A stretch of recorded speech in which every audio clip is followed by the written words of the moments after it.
Bismillahirrahmanirrahim. Alhamdulillah wassalatu wassalamu ala rasulillah wa ba'd.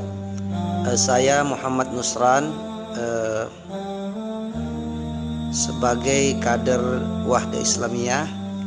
Sekarang diberi amanah sebagai wakil ketua Dewan Syuro di Wahda Islamiyah.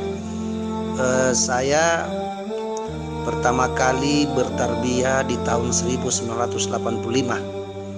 Sebelum itu sudah mulai kenal dengan ayahanda Haji Muhammad Den Yunta, ya, sebagai seorang yang sangat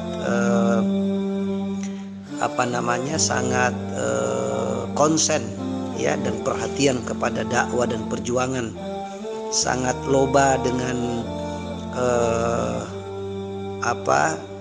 mengajak orang pada kebaikan, ya. Nah, sejak saat itu kami mulai kenal beliau.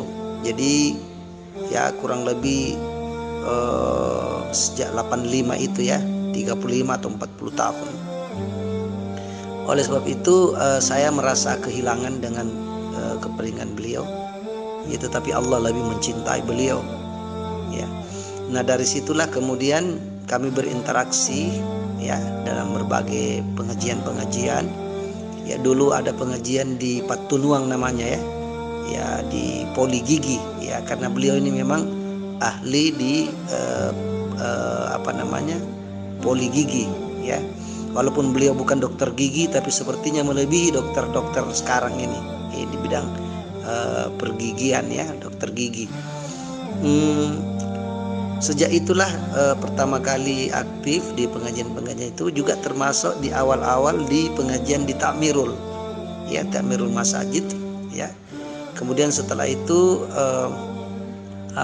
berkembang terus, ya, dan beliau sangat bersahabat begitu, ya, menganggap kami ini adik, memanggil adik dengan saya, ya.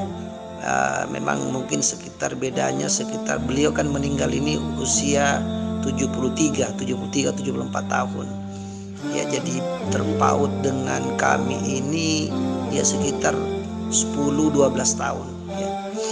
Ala kulli hal, kiprah beliau sangat luar biasa, ya, dan saya menjadi saksi kebaikan beliau. Bahkan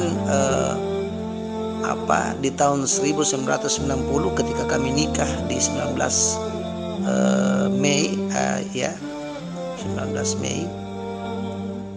1990, beliaulah yang ikut berpartisipasi dalam melamar, gitu, ya, mengantar lamaran, ya, dan beliau yang bernegosiasi, berbicara dengan calon mertua. Jadi kedekatan kami sangat dekat, gitu, ya, sampai kemudian waktu itu kita membentuk namanya yayasan sebelum Wahda ini, Yayasan Fathul Mu'in, ya. Kata Yayasan Fathul Mu'in ini berasal dari pejuang, ya, waktu itu pejuang di Muhammadiyah, Fathul Mu'in de Magading, ya. Jadi rasanya terlalu banyak kisah yang kalau dicerita pada kesempatan ini, Pak, tapi paling tidak secara sederhana dan ringkas ingin kami sampaikan bahwa beliau sangat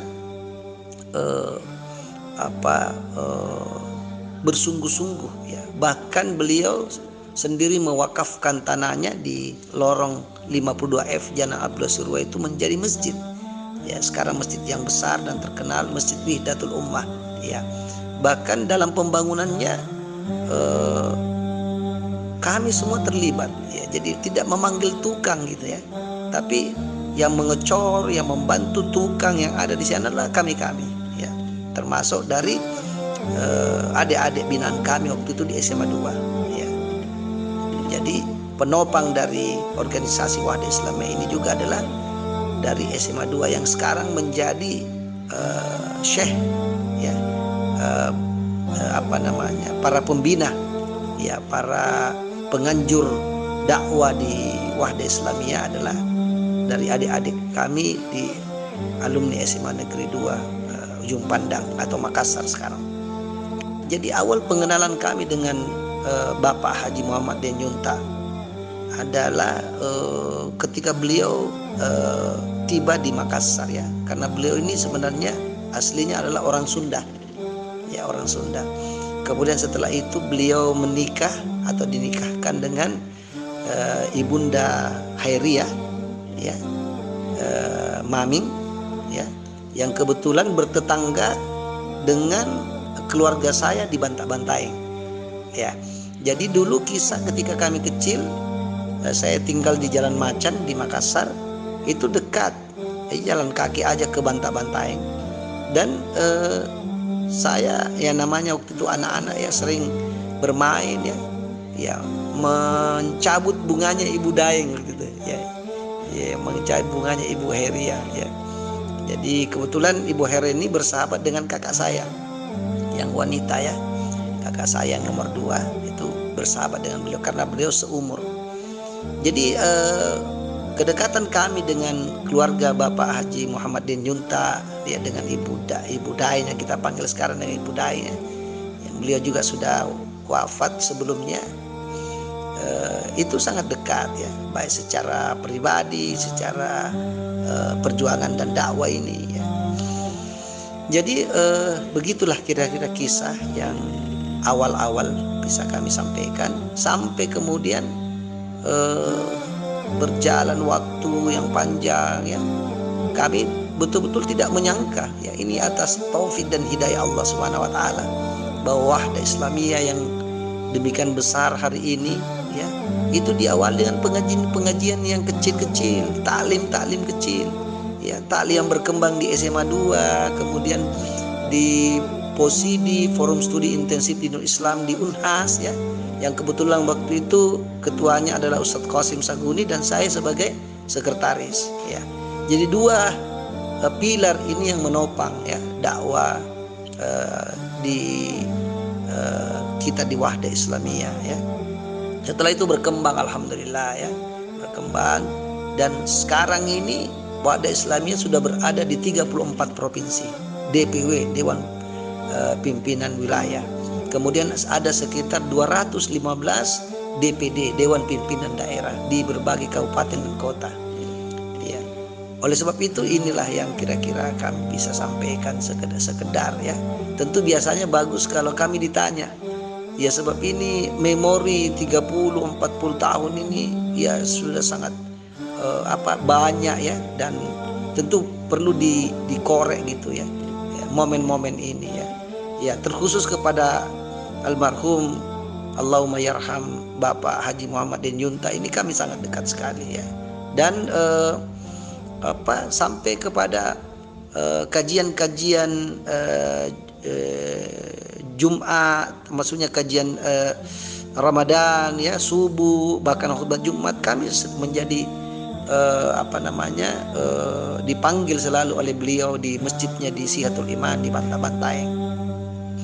Jadi tentu kedekatan kami ini ya sudah sebagai istilahnya kakak dan adik gitu ya, karena beliau selalu memanggil adik ya, memanggil adik kepada kami, dan beliau sangat perhatian begitu ya. Bahkan kami dengan beliau itu ya berada dalam satu halaqah tarbiyah ya, satu halaqah tarbiyah namanya halaqah tarbiyah Abu Bakar As-Siddiq ya, Abu Bakar As-Siddiq ya. Jadi sekian tahun kami bertarbiyah ya, berada di tarbiyah, kelompok tarbiyah orang-orang tua ya, orang-orang tua yang kira-kira sudah mungkin ada 5, 6, 7 orang yang wafat, yang meninggal di halaqah kami. Jadi inilah kedekatan kami, di samping dari awal kemudian kami bertarbiyah bersama-sama, berjuang bersama, bekerja ya di lapangan dakwah ini. Walaupun kita melihat bahwa beliau ini bukan singa podium, tidak berdakwah di atas podium, tapi beliau berdakwah justru menjadi orang tua dari para dai, para pejuang dakwah dan tarbiyah di kota Makassar khususnya dan di Indonesia secara umum. Saya kira inilah yang kami sampaikan untuk sementara ya. Tentu membutuhkan waktu dan suasana untuk mengungkap sepak terjang beliau dalam dunia dakwah dan tarbiyah dan perjuangan ini, sehingga insya Allah kita akan bisa mengambil hikmah dan manfaat dari apa-apa yang beliau tinggalkan, yang insya Allah menjadi amal jariah bagi beliau. Demikianlah, lebih dan kurangnya mohon dimaafkan. Hadallahu yakum. Assalamualaikum warahmatullahi wabarakatuh.